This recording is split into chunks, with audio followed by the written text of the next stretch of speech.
Hello, everybody. How you doing today? Welcome to Real Talk with Carissa and Michael. I, Hello. yeah. Hopefully, we got a lot of repeats joining us today. I apologize. I wasn't here last week. I know a lot of you came to hear me talk. So I'm here now. Let me just run down what we're doing. So this is the Real Talk show. So we're going to cover all sorts of topics. Moving forward, this week we're going to talk about how to win your customer back. So we do everything we can. We just have a little chat. We interact with you with any suggestions or questions you've got, and we try and help optimize your business. That's what we're all about. So stay tuned for future episodes if this is your first one. You can check past ones as well. So let's just dive right into it. Carissa, why are Yeah. we listening to you? A little bit about me. For you guys who have joined us in the past weeks, then you've heard the spiel already. But for anyone who's brand new, I've worked with Shopify and Oberlo for over 5 years now, which is pretty crazy. So I've definitely seen a lot of merchants, a lot of different types of businesses as well, and seen how they've been successful. So that variety of businesses and both support and optimizing those businesses has been pretty helpful in my learning my knowledge, I guess, on dropshipping, e-commerce, and all of that. And hello, Jake from the UK, and Sybil, you're back again, and Dunk, I believe you were here the other weeks as well too. So nice to see you guys back. It's always great to see people joining us. So yeah, Michael, what about you? Why are you worth listening to? That's a great question. And hello to our repeats as well. It is fantastic to see people come back week after week. So in a similar vein to Carissa, I've been with Oberlo for, I think I'm going on, I'm around 3 years now. So I've helped lots of our merchants optimize their store, grow it to be as successful as they wanted it to be. Also helped with a few things like the Oberlo Getting Started webinar that came out a couple of years ago now. So if you were around at that time and you recognize my voice, that this is the face. Probably not what you thought. So I've just been helping out for the past few years, and I'd love to help you out in this live interactive format. So that's why I think I'm worth listening to. So let's go through the outline of the show, how it works. For anyone who's been with us before, it'll be the same sort of format. For anyone who's just joining us, we're just going to go through the topic in a couple of different subcategories. We'll have some suggestions. We'll talk back and forth, and we'll take your questions and suggestions as well, and just have a conversation. So today, I'd already mentioned it, we're going to talk about how to win back your customer. I think that's a super important topic. It's great to attract customers to your store, but how do you keep them? So we're going to break that down into two categories. We've got proactive and reactive. So how to be proactive about keeping them, and if they do go, what you can do to get them back. At the end of the show, we're also going to have a hot tip and a toolbox where we have our own suggestions and little tools that we find are super cool and helpful. As a reminder, along the way, we're just going to stop to answer any questions you've got. Within reason. If it's just question after question, we'll eventually have to cut it short, but we absolutely will answer those. And you're going to have an access to the link of this recording. If you have to step away, no worries. You'll be able to view it later. Awesome. All right, so let's get started. And I was also going to mention too, I believe we're sending out some show notes for this one. So you will get I think it's a Google slide with some information too. So you can watch it as well as you'll get a slide with some steps, which will be fun. So I guess today's show topic, like Michael mentioned, is how to win back a customer. And I'm really excited about that show or this topic today because I think it's something that every single merchant faces. No matter how great your shop is, there's going to be a point where you get a customer complaint. It's inevitable. And it really is all about how you handle those complaints that will make the difference. And you could have customers that are lifelong customers just based on the way you handle those. Especially with drop shipping where there are so many moving parts and you're working with suppliers who then have to package and ship orders. It's not you. You're also trusting that they're sending quality items, all of that. There is a bit more complexity, I would say, with drop shipping specifically, which is why I think it's so important to keep this in mind when you're moving forward and running your business. So that's a little bit about the topic. And like Michael said, we are going to go into both proactive, proactive steps and reactive steps, just putting the two together. So why don't you give us our first proactive step that you suggest, Michael? Sure. So one big thing that I typically suggest right off the start for, I like the word preactive, is Me too. shipping. Yeah. So really, one way to mitigate customer complaints is making sure that the shipping process is as clear and effortless as possible. What I mean by that is let them know. So have a fact page or a shipping information page, something along those lines that's very easy to see on your store, so they can go there and see how long the shipping is. Now I know that this can be a bit of a sore point, or maybe something that people are nervous or anxious about, because shipping can take a little bit longer with drop shipping. But I guarantee you that as long as it's upfront and your customers are aware that it's going to take, say, 3 to 5 weeks, um, they will be okay with that if they are moving forward because you've let them know. There might be some people that say 3 to 5 weeks. In better days when shipping's kind of a little more back to normal, maybe 2 to 4. There will be some people that leave and don't make a sale, but that's okay. You didn't want them anyway, because they will then be upset about the shipping times if they weren't aware of it, and then it'll just be a lot of extra work and probably refunds, things along those lines. So you want to be super clear, because setting the expectations is key. That everybody loves that. You like to know what you're doing when you head to a store, right? So set up that shipping expectation right off the bat. Yeah, I think that's so important, just on the product page and the shipping page, like the shipping methods, everything. And you'd be surprised how many customers are okay with those longer times. Like I know as a customer, if it's a product I want, I'm okay with those times. So way better to be clear. The next thing that I think is a really important proactive step is adding product reviews, which we had talked about in past episodes as well.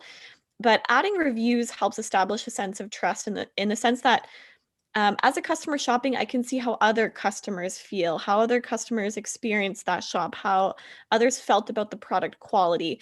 And some of the really great things about product reviews is you can actually pull in images of what the customer posted, being like, here's the product I received, which again helps you establish trust as a customer by seeing what the item actually looks like in person, not just in these beautiful photos that you're posting on the website, right? So I think that's such a key part. It's something I always look at every single time I order a product.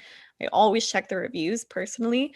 So I can't stress that enough. And there are apps where you actually can pull in reviews from AliExpress.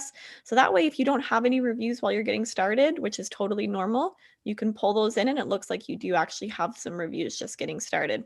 So, oh, and not to mention too, a lot of times I see merchants having reviews, but they're either using two different apps, or there's an issue with it where it shows no star reviews on the top. Then you scroll all the way to the bottom and you see they have all these great reviews. So I just stress the importance of making sure on your product page you have the little mini star review rating right under the title, which is like those 5 stars. Make sure that's clear to see, and then make sure they can also scroll down to the bottom of the product page to see that full review list with images and everything, as well as make sure those stars pop up on your collection page too. So that's just more of a technical thing. I've seen those not all aligning. So I would just suggest making sure you've got everything set up properly. Absolutely. And I know we'd mentioned it before. I prefer getting your own reviews set up, but when you're getting started out, importing from AliExpress is a good way to give people an idea of what the product is like as well. Yeah, personal preference. But now that we've talked about that, I'd also like on the product page, something that's I find super helpful is size charts. Now, this will only matter if you're selling clothing, but you absolutely want to have a link to a size chart, whether it be in the description, in the actual images, however you want to put it on there, as long as it's something that they can see right away, or even just a link to a sizing page, something along those lines, where if all of your if you know all of your products size like fit the same way, then you could have a central sizing page that they can link to, just so they can find that out. This is super important with clothing because like not just drop shipping, but when it comes to e-commerce, clothing is always tricky because you're not trying it on before you get it. So you want to be as thorough as you absolutely can be here. And size charts are super important too, because a lot like the products are coming from suppliers in China, and the sizing might not be like it might be, for example, Asian clothing sizes. So you want to create your own sizing chart if they don't already have one for you that has the proper sizes for your target market. So just be very, very thorough on that part. And as long as you have that as accurate as possible, you might need to order a couple products just to make sure that the sizing works the way that you've changed it or you've got it set up. Then you'll find that you're much more successful and your customers will have much more faith in you because the clothing fits. Yeah, not to mention that, I mean, if the clothing doesn't fit and you order it, you're automatically getting a complaint or some kind of email reach out. Like, I don't keep any clothes that don't fit me most of the time. So, yeah. I don't either. So definitely have those size charts, and it's something I see missing a lot too. So that's a huge part. I love that. The next thing I was going to chat about is quality. So what I mean by quality is it's really important to order your own products and just check and see if it actually is kind of what the supplier has listed. A lot of the times AliExpress suppliers have really surprisingly like great quality products that when you get them in, you're like, oh wow, this is like feels really nice. It looks really nice. It's exactly how the images were. But there has been, a few times I've ordered items and it's like does not look like how the picture is, or the quality just feels really flimsy as soon as I touch it in my hand. So I can't stress that enough, especially if you're building a niche shop. If you have the ability, order the products yourself, test the quality, and that way you know exactly what your customers are getting once they receive it. Not to mention too, by checking the quality and ordering items, you also have the ability to see what kind of packaging it comes in, how that looks, and just to make sure the order in general looks good. So I can't stress quality enough. Plus, I mean, the great thing is if you do order your products in, like we always stress, it allows you to take your own product photography, build your own marketing content. So there's double sides to, ordering product, not just for checking quality, but creating content. It's just such a great thing to do. Yeah, for sure. And just like an eagle-eyed tip, we always suggest ordering the product so you know that what you're selling. But if you're looking at images on AliExpress and it's the same photo with a different pattern or something along those lines, then typically that's just a Photoshop. So you're not seeing it directly. Like you're seeing one photo with a pattern of put over it. So you don't see how it falls properly on the body when it's being worn.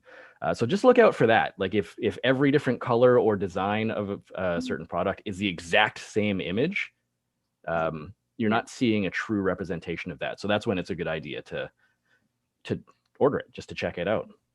And Gilbert made a really good point saying, do you recommend to check supplier ratings before ordering? And absolutely, that's a really great thing about AliExpress is they do show the order count as well as the supplier rating. So that can give you a really good idea if past customers have trusted them. And so, yeah, absolutely check the ratings for sure. Yeah, that's super important. Yeah. Yeah, okay. Moving on. So I kind of mentioned this already for shipping, like having a frequently asked questions page or a shipping information page, but having refund policies and your terms of service and all of that very, very easily accessible. I typically recommend the footer. That's a great place to have links to all of your store policies, or even in product descriptions, you could at the very bottom just link as well to those pages so that it's very easy for your customers to see that you do have certain policies. A lot of online shopping, you want to check out and see what the store is all about. So you make it as easy for them to find that information as possible. They're going to automatically have a higher level of trust, and they'll be more likely to stick around and order from you. So as I mentioned, like refund policies, anything along those lines that you could think of would be what I typically recommend. Yeah, you just essentially want to clear up any questions, right? Any questions that could come up, give them clear answers so that way they feel like they know exactly how your store runs, how it works, what to expect, right? So yeah, you'll notice a theme here. It's really all about being as transparent as possible and setting those expectations. Yeah, that will make things so much better for everybody. Yeah, totally. The next tip that I have that's our last one. No, we have two more, sorry, under proactive, and it would be to know your suppliers and the options they offer. So this kind of ties into what Gilbert mentioned about checking supplier ratings and their order count and all of that, which is super important. But also, if you have a supplier that you really like working with, you know that they ship on time, you know that they package the items nicely, you know that they do usually send out really high quality items, it might be worth sticking with that supplier if they have other items you want to offer. So yeah, if you find a really great supplier, it's always valuable to remember that and maybe choose items from them. And also to check the shipping options as well when it comes to knowing your supplier. So there's times I've seen a supplier ship an item for free to some locations, but then charge $5 or $6 to a different location. And I've also even seen, which is odd, sometimes a supplier selling a product for one price to one location, but then a completely different product price to a different customer location. So it doesn't happen too often, but I would just say get to know your supplier, know the places that you are planning on shipping to, and just double check that they are offering like similar prices to all those regions, that the shipping cost is similar as well too, the shipping time is similar, just again to ease that and be able to easily tell your customers, you know, what to expect in the process. Yeah, absolutely. Oh, well, thank you very much. Oh, Duncan, that's so sweet. You're both absolutely amazing. Well, thank you. I'm glad you're liking them. Well, like real talks. Now that I feel great, let's move on. So my final tip there is easy support. So what I mean by this is actually offering some support. You can have a contact us option on the bottom, which is fine. Like that's, I'd say the bare minimum you could do. Without a contact us page, I know I never order anything. Like if you don't see any way to contact the store, you might be similar to me. Why would you even bother? Like if you think that there might be an issue down the road, you don't know who you're going to talk to. That's just not a headache that you want to deal with. So offering support is super key to developing that trust. Now, easy support is something along the line. There's a bunch of messaging apps that you can use. You can even just hook up Facebook Messenger, for example, to your store so that they can message your account if there's an issue, and you can just get the notification on your phone, and you can help them out that way. Any way that they can reach out and feel supported if there's an issue with the order, or if they need to change something in the early stages of an order, for example, that's definitely going to win you some customers, and they'll feel much more confident in making that purchase, knowing that they can reach out. Some will actually even reach out before. So if they have an opportunity to do that and just ask questions about the product in advance, that's amazing. And you'll see that we link a lot of things here. If you've already ordered the product and you have all sorts of insider information because you're selling it, then you'll be able to answer those questions before they even order it, and then they'll be blown away, and you've won yourself a customer. Yeah, I love that. I guess that moves us really nicely into the reactive support, right? True enough. Yeah. So messaging can be proactive, but also if there's an issue, that's reactive. So you want to make sure that they can reach out to you. Good point. So yeah, have that way for them to contact you should there be an issue. I guess that kind of caps that point off. Make sure that they know it's there before they order, and that they can use it after. And yeah. Honestly, that's the worst thing as a customer is if you have an issue and you're waiting for days just to hear a reply. That always stresses me out because I like want to hear back quickly. I want to make sure I can get that return. I want to make sure I can, whatever can be handled properly. So support, can't stress that enough, especially if you can make it quick with Messenger. I love that. The next section, which is under reactive again, is thinking about offers to customers. So, I mean, these are cases where you had a customer and they've had a bad experience with your shop or with the item or whatever it might be. And like I said, I know it can be stressful to go through and to experience as a store owner. And I mean, nobody wants to, but like I said, it's inevitable. So really, this is where we're talking about customer retention. And really, repeat customers are the best customers because they have ordered from your shop. They know the process. And even if they have had a bad experience, it doesn't mean you can't turn that into a positive one. So trust me, definitely possible to bring back upset customers. Even myself as an upset customer have been completely won back by stores just on how they've handled situations and like have been a lifelong customer from there. So I wanted to talk, like I mentioned, about offers. So for an example, if you have a customer reaching out and they have a complaint or an issue, you could do something like offering them a discount code. So, you know, I'm so sorry about this experience you've had. I'd love to make it up to you. Here's a, 10, 15, 20% discount, whatever it might be on your next order, along with handling the situation. But you could also offer them that discount on a future order. The great thing about that is obviously they're going to love that, being like, wow, okay, 20% off. That's amazing. But it also turns them into a repeat customer, which, like I said, that's a huge, huge aspect of it. So if you can bring them back and entice them to trust you again and make another sale, you have a chance to reprove yourself. So I know we've only got 10 minutes, Michael, but I'll let you go into the next point under reactive. Awesome. Yeah, I always try to make sure I don't talk too much so that we don't go over time. So yeah, the discount code is fantastic. As Carissa said, there's like, that's the best go-to to start off with. You can also like refund. That's sort of, I guess, the more common option if it's an order that just they do not want, something, there's an issue with the product. Yes, you could, like, obviously you can offer them a refund. You want to make sure that you have a clear refund policy set up though.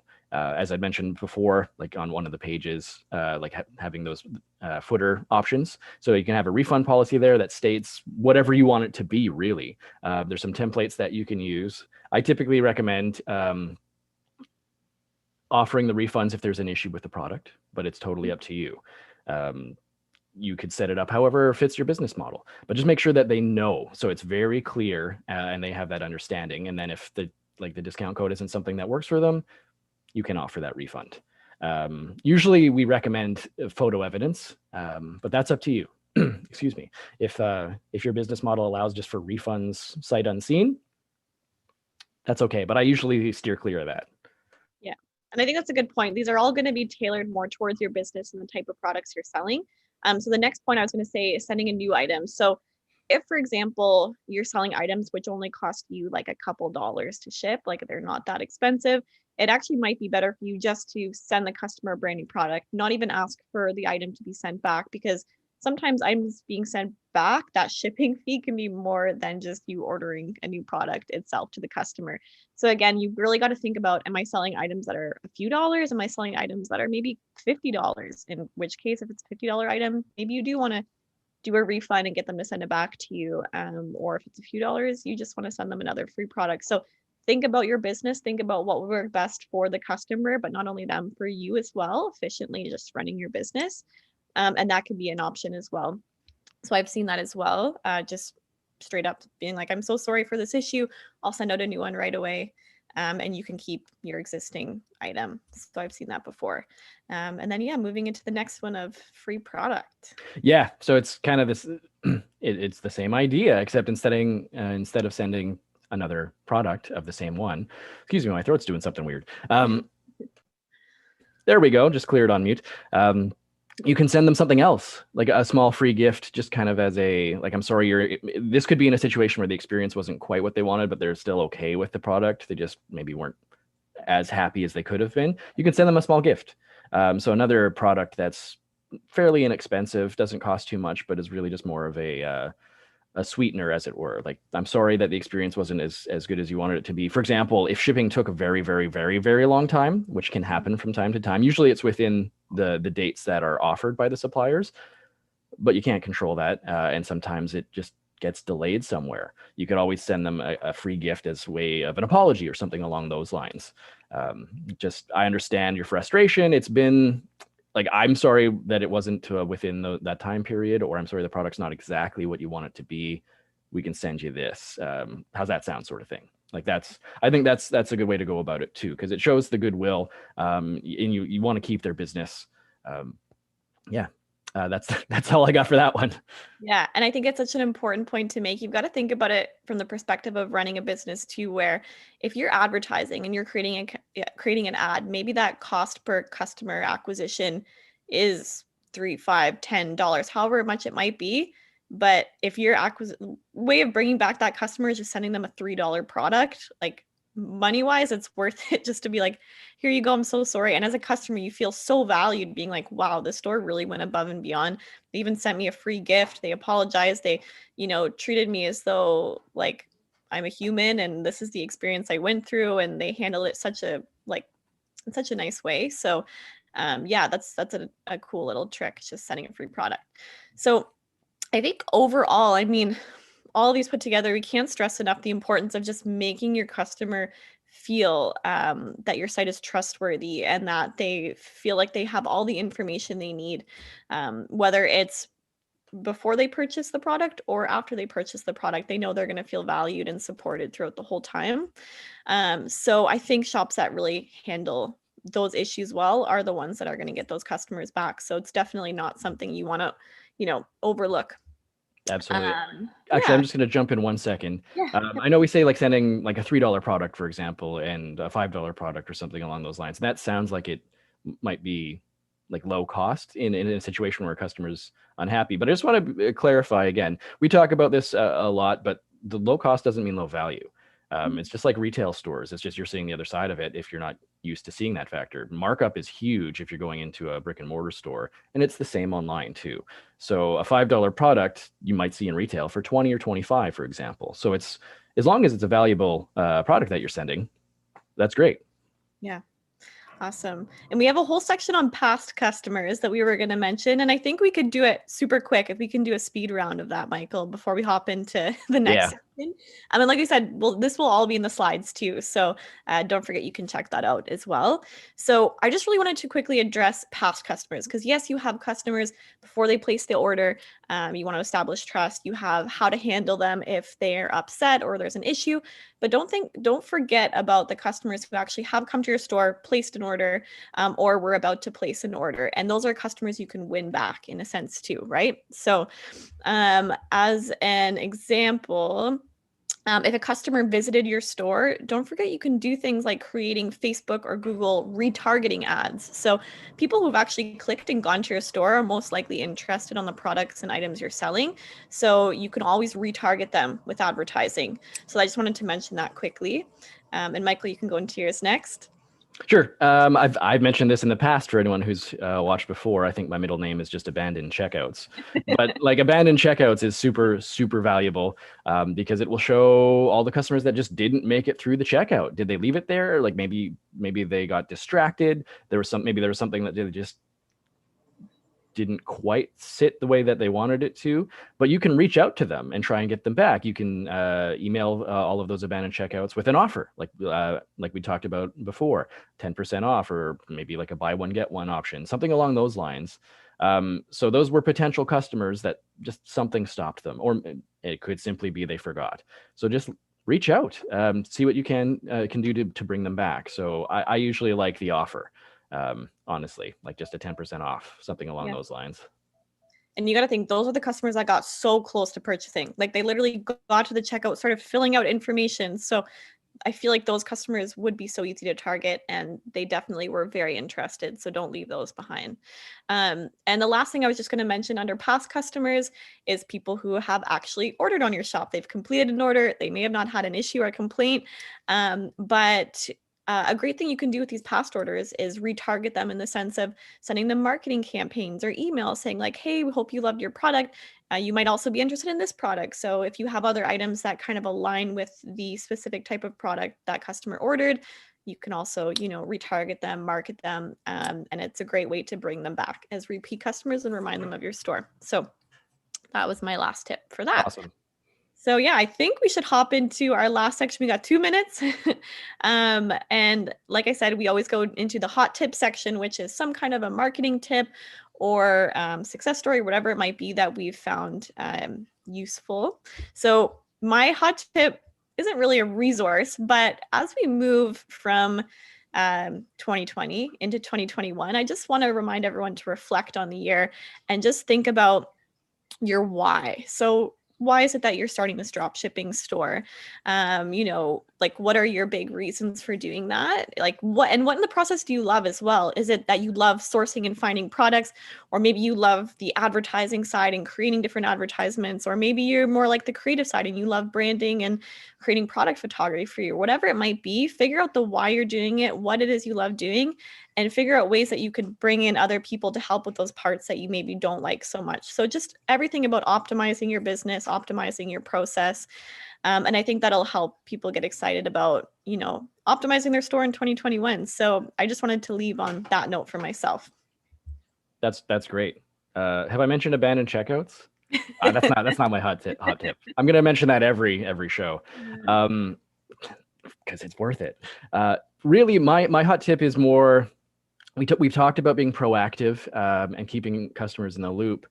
And I find that super successful stores take this like beyond 100%. So you'll have your emails that go out when an order is placed, but every update that you get from the supplier, they will, like, you can typically update your customer too. If you have the bandwidth to do this, it's amazing. You could just say, hey, like they'll get a shipping email, but if it's taking a couple days longer to fulfill, let them know. Just say, sorry, there's been a little bit of a delay. It will ship in a couple of days. Just keep them in the loop as much as possible. If you get a notification in the tracking number that it's delayed somewhere, reach out and let them know, I'm sorry that it's been delayed. It will get there eventually. That way, outside of those automatic emails, they see that personal touch, that you're really invested in their order and you want to make sure that they're as happy as possible with it, and then it gets there. Stores that do that, just like, that's next level customer support from a store, and you will absolutely get more orders, and they'll recommend you for sure. Oh yeah, it's again just establishing trust, and so that's awesome. I love that, Michael. All right, let's hop into Toolbox. So again, this is an app or some kind of a tool we found useful. My suggestion for the week is checking out thieve.co. So that's thieve.co. And I love this site. It's essentially like all AliExpress products, but like the really nice, really beautiful products just sourced into this thieve.co site. So if you're trying to find items to sell, I don't know, I find it so much easier checking there personally than having to sort and filter through AliExpress, which has just thousands and thousands. So it's almost just like a filtering tool that just shows you some of the popular and really cool products from AliExpress. So that's something I love using when I'm trying to find products. Nice. Mine's just a really simple one. We use the Oberlo Chrome extension to sync up to AliExpress, so you can import directly from there.